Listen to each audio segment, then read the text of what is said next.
Hello दोस्तों, welcome back to my channel PCM classes में आपका स्वागत है। तो दोस्तों आज का आपका जो टॉपिक है वो लेसन 4 है, संधारित्र तथा धारिता। तो इस लेसन के मैं हर एक डेरिवेशन को बहुत ही अच्छे से क्लियर करूंगा। ये जो वीडियो है ये आपका पहला वीडियो है और ये आपका पहला डेरिवेशन होगा। तो प्रश्न आपका लिखा है कि आवेशित चालकों को परस्पर जोड़ने संयोजन वाले आवेश का पुनः वितरण। ठीक है, 3 प्रश्न है इसमें। पहला है आपका उभयनिष्ठ विभव, दूसरा आपका है ऊर्जा ह्रास और तीसरा आपका है स्थानांतरित आवेश। तो चलो पहले डेरिवेशन को हल करते हैं। उभयनिष्ठ विभव, सबसे पहले काम क्या करना है, आपको एक फिगर बना लेना है। जैसे ये फिगर बना है ना, सेम ऐसे आपको 2 फिगर बना लेना है। अब आप इसकी रचना करोगे तो रचना कैसे करना है तो लो समझते हैं। चलो, तो यहाँ पे ये आप क्या देख रहे हो, ये आपके चालक है, ये आपका क्या है, ये आपका चालक है। तो लिखेंगे माना 2 चालक ए और बी है। माना 2 चालक ए और बी है। इनका देखो आकार जो है वो भिन्न है, मतलब ये एक छोटा होगा एक बड़ा होगा। ठीक है, ये एक बड़ा है और ये थोड़ा सा छोटा होगा। मैंने तो साइज में सेम ऐसे ही बनाया है, पर आपको ये लिख देना है कि माना 2 चालक ए और बी है जिनके आकार भिन्न हैं। ठीक है, चालक ए को अगर हम Q1 आवेश देते हैं तो इसमें विभव V1 उत्पन्न हो जाएगा। चालक बी को अगर Q2 आवेश देते हैं तो इसमें विभव V2 उत्पन्न हो जाएगा। यहाँ तक आपको लिख देना है। और इनकी धारिताएं क्या है, C1 और C2 है। ठीक है, तो सारी चीज़ें आप समझ चुके होंगे क्या लिखना है। ठीक है, आपको लिखना है माना 2 चालक है। ठीक है, माना 2 चालक है, हमने लिखा भी है। यहाँ पर देखो सवाल को तो हम हल करके ही बताएंगे। माना 2 चालक ए व बी है जिनके आकार भिन्न भिन्न हैं। चालक ए को Q1 आवेश देने पर विभव V1 तथा चालक बी को Q2 आवेश देने पर विभव V2 उत्पन्न हो जाता है। इनकी धारिताएं क्रमशः C1 व C2 हैं। यहाँ तक तो आपको क्लियर हो गया ना। अब देखो करना क्या है, अब हम लिखते हैं ये जो पहला चालक है ना इसके लिए लिखते हैं। तो क्या लिखेंगे, पहले हम यहाँ पर लिखिए, आपको समझा रहे हैं। लिखेंगे पहले चालक के लिए। तो पहले चालक के लिए आपका क्या हो जाएगा, पहले चालक के लिए आप लिखोगे धारिता। धारिता को किससे प्रदर्शित करते हैं, C से। तो C बराबर हो जाएगा आपका Q/V1। ठीक है, धारिता का फार्मूला क्या होता है, C और बटे में हो जाएगा आपका Q और यहाँ पर V हो जाएगा। ये होता है धारिता का फार्मूला। लेकिन जब यहाँ पर आप पहले चालक लिख रहे हो तो ये हो जाएगा C1, ये हो जाएगा Q1, ये हो जाएगा V1। ठीक है, उसी प्रकार यहाँ लिखेंगे दूसरे चालक के लिए। दूसरे चालक के लिए धारिता C2 हो तो क्या फार्मूला हो जाएगा, तो फार्मूला हो जाएगा C2 बराबर Q1 Q2 और बटे में यहाँ पर V2 हो जाएगा। मतलब C2 का जो वैल्यू निकल के आएगा वो निकल के आएगा Q2 और यहाँ पर V2 हो जाएगा। जब पहले चालक के लिए लिखेंगे तो यहाँ पर 1 1 1 रहेगा। दूसरे चालक के लिए लिखेंगे तो 2 2 और 2 होगा। फिर यहाँ पर लिखेंगे उभयनिष्ठ विभव। उभयनिष्ठ विभव, उभयनिष्ठ विभव V बराबर फार्मूला हो जाएगा कुल आवेश, मतलब क्या हो जाएगा Q1 प्लस में Q2 बटे में C1 प्लस में C2।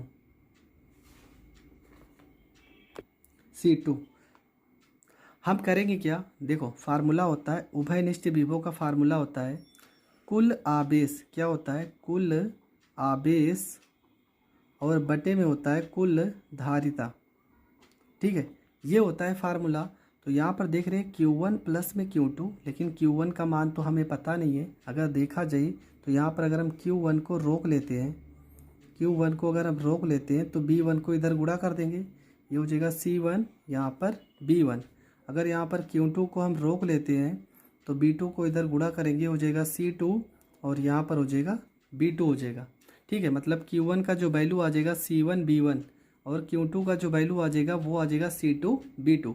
तो उभयनिष्ठ विभव आपका क्या हो जाएगा, V बराबर C1 B1 प्लस में C2 यहाँ पर B2 और बटे में हो जाएगा आपका C1 प्लस में C2। तो ये आपका हो जाएगा उभयनिष्ठ विभव। यहाँ तक आप समझ चुके हैं, पर आपको पेपर में कैसे लिखना है ना, वो चलो समझते हैं। तो यहाँ पर हम फिर से आपको दिखा दे रहे हैं। सबसे पहले माना दो चालक ए व बी हैं जिनके आकार भिन्न भिन्न है। चालक ए को Q1 आवेश देने पर विभव V1 तथा चालक बी को Q2 आवेश देने पर विभव V2 उत्पन्न हो जाता है। इनकी धारिताएं क्रमशः C1 व C2 हैं। तो हमने क्या लिखा है, पहले चालक या संधारित्र के लिए फार्मूला क्या हो जाएगा, C बटे में Q अपान B।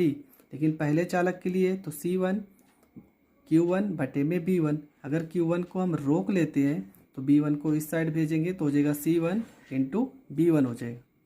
मतलब Q1 का वैल्यू आ गया C1 B1।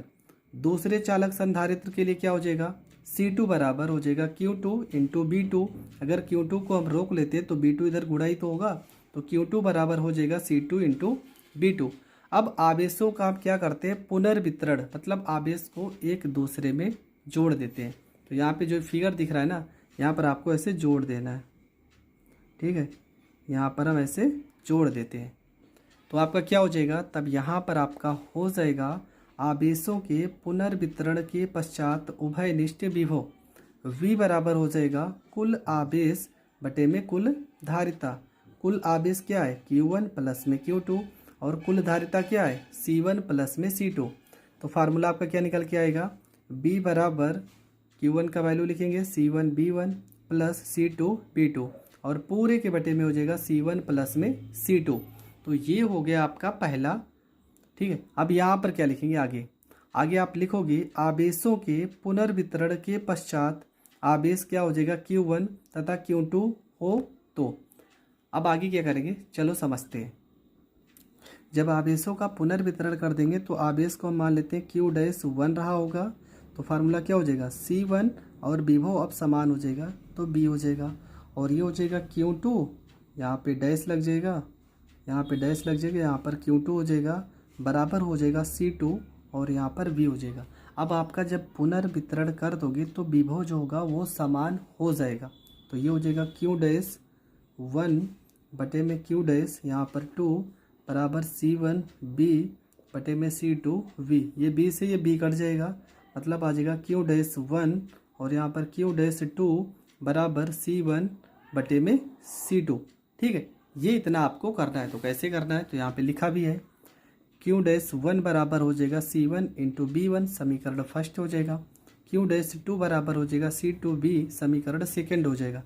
लिखेंगे समीकरण फर्स्ट में सेकंड से भाग करने पर, तो भाग करेंगे Q'1 बटे में Q'2 बराबर C1B बटे में C2B। B से B कट जाएगा, Q'1 बटे में Q'2 बराबर हो जाएगा C1 बटे में C2। यहाँ तक आपका पहला क्लियर हो गया।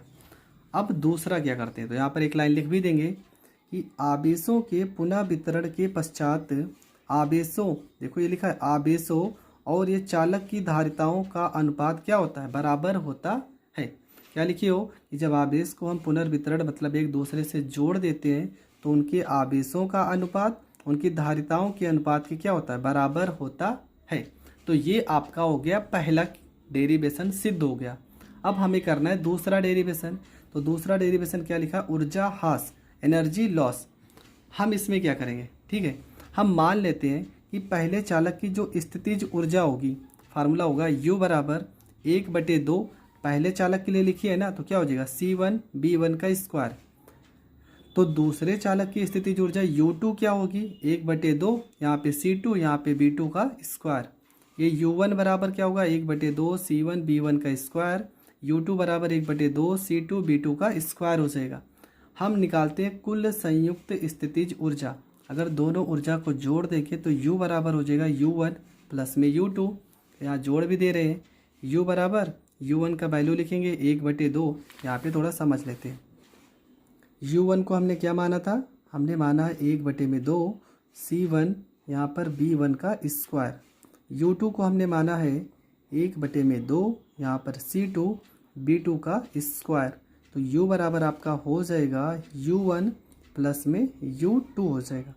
तो U बराबर यहाँ पर 1/2 C1 B1 का स्क्वायर प्लस में 1/2 C2 B2 का स्क्वायर हो जाएगा। हम क्या करेंगे, यहाँ पर u करेंगे कॉमन तो 1/2 हो जाएगा। यहाँ पर c1 b1 का स्क्वायर प्लस में c2 और b2 का स्क्वायर। यहाँ तक हम कैसे किए हैं वो आप देख लीजिए। तो देखो यहाँ तक ऐसे ही सेम हुआ है, 1/2 हो गया है, c1 b1 का स्क्वायर प्लस में c2 b2 का स्क्वायर। लेकिन ये तब होगा जब दोनों आवेश, दोनों जो चालक हैं वो अलग अलग होंगे। अब क्या करते हैं, आवेश के पुनर्वितरण के पश्चात जब आवेश का पुनर्वितरण करते हैं तो जो b1 है और b2 है ये क्या हो जाएगा, ये बराबर हो जाएगा किसके, b के बराबर हो जाएगा। ठीक है, आवेश का जब पुनर्वितरण किए थे पहले भी डेरिवेशन में तो हम b को बराबर लिखे थे, तो वही होगा यहाँ पर b बराबर हो जाएगा b1 b2 बराबर में 1 हो जाएगा। तो चलो अब यहाँ थोड़ा से समझते हैं। तो u बराबर हो जाएगा आपका, जब आपका b1 बराबर b2, इन दोनों की जगह पे आप क्या लिखेंगे, v लिखेंगे। तो ये हो जाएगा 1/2, यहाँ हो जाएगा c1, ये हो जाएगा b का स्क्वायर प्लस में c2, ये हो जाएगा b का स्क्वायर। यहाँ पर हो गया u बराबर 1/2, ये b दोनों में कॉमन हो रहा है तो b स्क्वायर बाहर कर लेंगे, ये हो जाएगा c1 प्लस में यहाँ पर हो गया c2 हो गया। और समीकरण फर्स्ट में आपने कुछ लिखा था, जब पहला डेरिवेशन सिद्ध किए थे v बराबर लिखे थे c1 b1 प्लस में c2 b2 और बटे में लिखे थे c1 प्लस में c2। याद है अभी पहले सिद्ध किए थे ना, तो v की जगह पे अब ये सारी वैल्यू उठाकर रखेंगे। तो चलो ये सारी वैल्यू उठाकर रखते हैं और फिर देखते हैं आगे क्या होगा। तो यहाँ पर आपका क्या लिखा था, यहाँ पर आपका लिखा था u बराबर 1/2, b की जगह वैल्यू उठा के रखेंगे क्या, यहाँ पर हो जाएगा c1 b1 प्लस में c2, यहाँ पर b2 और बटे में c1 प्लस में c2 पूरे का यहाँ पर होल स्क्वायर। और यहाँ पर आपका क्या बचा था, तो यहाँ पर आपका क्या बचा है, ये बचा है c1 प्लस में c2, ये हो जाएगा c1 प्लस में c2 हो जाएगा। अगर देखा जाए तो ये पूरे पद पे क्या लगा, स्क्वायर लगा है, तो तो यहाँ पे पहले लिख देते हैं u बराबर 1/2, यहाँ पर हो जाएगा c1 b1 प्लस में c2 b2 का होल स्क्वायर और बटे में हो जाएगा c1 प्लस में c2 का होल स्क्वायर। और यहाँ पर हो गया c1 प्लस में c2, तो ये एक पद से एक पद यहाँ पर कट जाएगा। u बराबर कितना हो जाएगा 1/2 और यहाँ पर हो गया c1 b1 प्लस में c2 b2 का स्क्वायर और बटे में आ गया c1 प्लस में c2। यहाँ तक आपका हो जाएगा जब आवेश का पुनर्वितरण कर देंगे तब। तो पहले यहाँ तक हम कैसे किए हैं वो समझ लेते हैं। तो देखो यहाँ पर हमने क्या किया, हमने विस्तार से बता दिया है। यहाँ पर आपको क्या करना है, b1 और b2 की वैल्यू किसके बराबर हो जाएगी, v के। तो u बराबर 1/2 c1 b का स्क्वायर प्लस c2 b का स्क्वायर हो जाएगा। u बराबर 1/2, यहाँ पे देखो b कॉमन हो रहा है तो b स्क्वायर बाहर ले लेंगे, c1 प्लस में c2। अब यहाँ पर जो ये v का वैल्यू है ना, ये तो हो गया c1 प्लस में c2, ये वाला b का वैल्यू समीकरण जो फर्स्ट से दिखे थे पहला डेरिवेशन वह उठा के रखेंगे तो एक स्क्वायर से एक पद तो कट जाएगा, पर ऊपर c1 b1 plus c2 b2 का स्क्वायर और बटे में c1 प्लस में c2 बच जाएगा। हमें निकालना क्या है, हमें निकालना है ऊर्जा हास। और ऊर्जा हास का फार्मूला क्या होता है, u माइनस यू डैश। ठीक है, इस वाले पद को हम क्या मानेंगे, पहले वाले को u माने थे, इसको हम u डैश मान लेते हैं। यहाँ पर u डैश, यहाँ पर u डैश, यहाँ पर u डैश, यहाँ पर u डैश हो जाएगा। ठीक है, ऊर्जा हास u का वैल्यू पहले निकाले थे और u डैश ये आपका आ गया। अब इन दोनों को घटा देते हैं। तो देखो क्या करना है, यहाँ पर आपको u लिखना है बराबर में, यहाँ पर u लिखना है माइनस में u डैश लिखना है। तो u बराबर हो जाएगा आपका, u का वैल्यू कितना था, 1/2 था, यहाँ पे c1 था, b1 था प्लस में c2, यहाँ पर v2 और बटे में आपका कितना था, c1 प्लस में c2 था। ठीक है, तो पहले इसमें जैसे हम लिखे ये आपको समझा दे रहे हैं। यहाँ पर u माइनस में u डैश था, u का वैल्यू ये हमने अभी निकाला था 1/2 c1 b1 का स्क्वायर प्लस c2 b2 का स्क्वायर माइनस u डैश का value 1/2 c1 b1 plus c2 b2 का होल स्क्वायर और पूरे के बटे में c1 प्लस में c2। अब इसका गुणा भाग आपको कैसे करना है वो मैं आपको समझा रहा हूँ। ठीक है, तो ये तो नहीं होगा, यहाँ से थोड़ा से हम हल करते हैं। यहाँ पर u हो जाएगा बराबर u माइनस में u डैश हो जाएगा। तो u बराबर u का वैल्यू 1/2 ये हो जाएगा C1 B1 का स्क्वायर प्लस में C2 और यहाँ पर B2 का स्क्वायर हो जाएगा। ठीक है, देखो यहाँ सेम ऐसे लिखा ना, C1 B1 का स्क्वायर प्लस C2 B2 का स्क्वायर हो जाएगा, माइनस 1/2 हो जाएगा। यहाँ ब्रेकर लगा देते हैं, C1 B1 प्लस में C2 B2 पूरे का होल स्क्वायर और बटे में आपका लिखा है C1 प्लस में C2। 1/2 दोनों में है तो कॉमन कर लेंगे, u बराबर हो जाएगा 1/2 हो जाएगा। यहाँ बड़ा सा ब्रेकर लगाते हैं, ये हो जाएगा C1 B1 का स्क्वायर प्लस में C2 B2 का स्क्वायर हो जाएगा, माइनस इसको खोलेंगे फार्मूले में a प्लस b का होल स्क्वायर, तो क्या हो जाएगा C1 का स्क्वायर B1 का स्क्वायर प्लस में C2 का स्क्वायर B2 का स्क्वायर प्लस में 2 C1 B1 C2 B2 और बटे में आपका हो जाएगा C1 प्लस में C2 हो जाएगा। तो यहाँ पर हो गया u बराबर 1/2 हो गया। ये C1 प्लस C2 को इधर गुणा करेंगे तो C1 को अगर इसमें गुणा करोगे हो जाएगा C1, यहाँ पर C1 है, यहाँ पर भी C1, तो C1 का स्क्वायर और B1 का स्क्वायर हो जाएगा। ये C1 को गुणा इसमें कराएंगे तो हो जाएगा C1 C2 B2 का स्क्वायर हो जाएगा। C2 को इसमें गुणा कराएंगे तो प्लस में C1 C2 B1 का स्क्वायर हो जाएगा। C2 को इसमें गुणा कराएंगे हो जाएगा C2 का स्क्वायर B2 का स्क्वायर हो जाएगा। ये दोनों पद को इन दोनों पद में गुणा कराएंगे, ये माइनस है, इसे खोलेंगे सारा चिन्ह बदल जाएगा, माइनस C1 का स्क्वायर B1 का स्क्वायर माइनस C2 का स्क्वायर B2 का स्क्वायर माइनस में 2 C1 B1 C2 B2 और पूरे के बटे में आ जाएगा C1 प्लस में C2 हो जाएगा। ठीक है, यहाँ तक तो आपको समझ में आया होगा। अब यहाँ पर देखो कुछ वैल्यू कट रही है, वो आपको ढूंढना है। C1 का स्क्वायर B1 का स्क्वायर, देखो ये प्लस में ये माइनस में कट जाएगा। यहाँ पर लिखा है C2 का स्क्वायर B2 का स्क्वायर, देखो ये प्लस में ये माइनस में ये भी आपका कट जाएगा।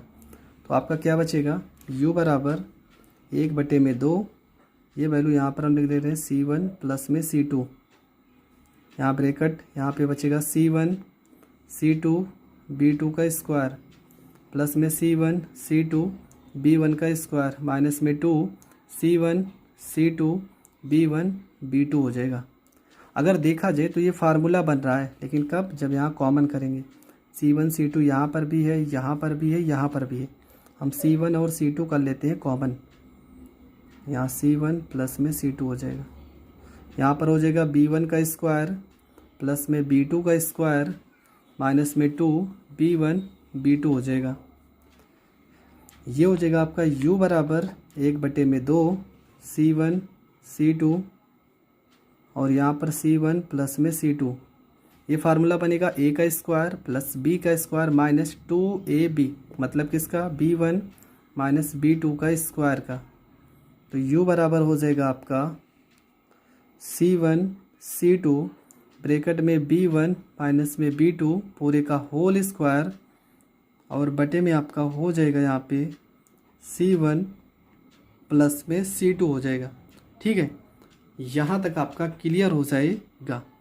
अब देखो इसके बाद आपको क्या करना है, ये जितना चीज़ें हमने किया है ना, यहाँ पर हमने लिखा है, और वैसे भी जो मैंने कैलकुलेट किया सेम यहाँ पे पूरा जो प्रोग्रेस लिखा है ना, मुझे पता था यहाँ पर पहले से हम लिखे हैं, आपको समझ में नहीं आएगा, इसलिए मैंने कैलकुलेट करके बता दिया कि ये सारी चीज़ें जो हमने हल किया है ना, कैसे कहाँ से आया है। तो जो मैंने बताया वही यहाँ पर पूरा लिखा है, आपको बस साफ साफ लिखना है, क्योंकि अगर आप क्लियर नहीं लिखोगे ना तो ज़रूर एग्जामिनर नंबर काट लेगा। तो हमारा क्या निकल के आया, देखो यहाँ पर यही तो निकल के आया है कि u माइनस में u डैश, मतलब जो ऊर्जा हास आ रहा है वो 1/2 C1 C2 B1 minus B2 का होल स्क्वायर और पूरे के बटे में C1 प्लस में C2 निकल कर आया है। यहाँ तक आने के बाद आपको क्या करना है, अब आपको तीसरा टॉपिक क्लियर करना है जिसका नाम था स्थानांतरित आवेश। ठीक है, ये तो सिंपल है, मैं यहीं पर ही हल कर दे रहा हूँ। देखो क्या लिखा, स्थानांतरित आवेश, पहले आवेश कितना था Q, बाद में जब आवेश स्थानांतरित हुआ तो मान लेते हैं Q डैश स्थानांतरित हुआ होगा। तो जब आवेश Q था इसे Q1 मान के चलेंगे, यहाँ पर Q1 हो जाएगा, ये Q डैश 1 हो जाएगा। जब Q1 मान के चलोगे ना तो Q1 का मान क्या था, C1 इंटू B1 और Q डैश का मान क्या था, C1 इंटू B। यही तो था ना। तो ये कैसे आपको हल करना है, अब वो चीज़ हम समझते हैं। पहले आवेश कितना था, पहले आवेश क्यू था, Q1 था, बाद में आवेश Q-1 स्थानांतरित हो गया था।